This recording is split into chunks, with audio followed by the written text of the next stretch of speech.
Крымские абитуриенты из Крыма будут изучать крымско-татарский язык и литературу в Киевском национальном университете имени Тараса Шевченко по льготной системе и без сертификатов ВНО. Больше знает наш журналист Исмаил Газиев.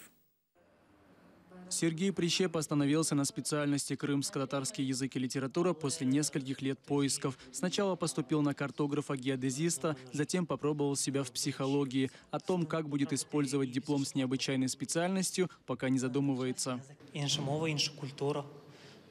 Чим більше дізнаєшся про іншу мову, тим більше дізнаєшся про культуру і починаєш більше розуміти інших людей, саме тієї національності, саме тієї культури. Маилея Гьяева планировала изучать крымско-татарский язык и литературу с детства. Специально для этого перевелась в национальную крымско-татарскую школу. Когда в Киеве открыли специальность, подала документы.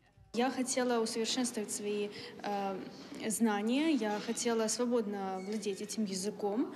Хоть дома мы, конечно, и разговариваем на крымско-татарском, но у меня нет таких обширных знаний, к сожалению. И я думаю, что эта специальность, она мне поможет в дальнейшем. Я планирую работать на телевидении. Центр крымско-татарского языка и литературы в университете Шевченко работает 2 года. За это время поступило около 30 студентов. Большинство из них – это украинцы. Для обучения здесь создали все условия. Есть своя небольшая библиотека и современная техника. Это наша библиотека, в которую хоть и немало, но есть очень полезные книги, произведения наших писателей знаменитых. Также у нас словари есть, научные журналы. В этом году вступительная кампания в университете Шевченко на специальность крымско-татарский язык и литература начнется 11 июля. Для этого нужно иметь сертификаты по украинскому языку и литературе, истории Украины, иностранному языку.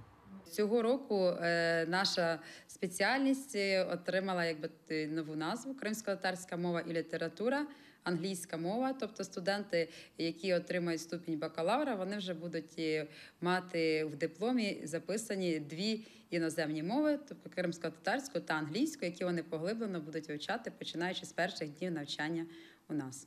Для абитуриентов из Крыма при поступлении будут предоставляться льготы. Те, кто не сдавал ВНО, смогут поступить по результату вступительных экзаменов. Исмаил Газиев, Эльдар Тарахташ, Заман, АТР.